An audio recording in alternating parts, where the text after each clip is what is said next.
ashe da rai nake son ki jaruma ba da zuciyata ba komai ruwa da iska akan ki ba za na daina kewa ba idan na samu zarar samin ki ba za na tanka kowa ba ni ban ga mai harara ba bare na waiwaya inda ya kanki ne za na jura wahalar zuwa garin nisa da an taɓa ki a jira ni don kwatila sai na zo na ɗaufansa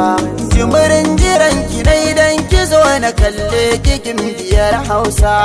siri na rayuwa ta ke ce kawai da kin kira da na amsa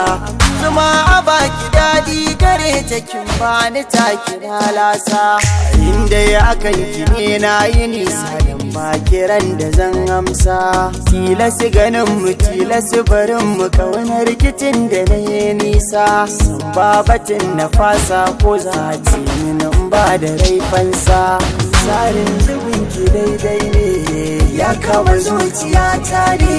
na jin kamar mafarki ne na san ki so mataki ne ni ban da damuwa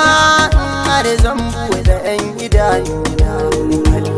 ga ki da badali ne za ya damu kalbina yau za na yi amotin da na gane kina da tausayina dan yanzu na zamo ya mafatauci mai bidar gurin kwana na kwallashe ladan sanar da iyamar ya kalamai daga zuciya nake kwatanta na zayyano jawabaina idan babu ke ina ne zan saka zuciyar ta bar yawan kuna kowa da nasa amma ni ke ce cikar muradaina yau gane an ruwa kusa da kada so ki ce cikar kona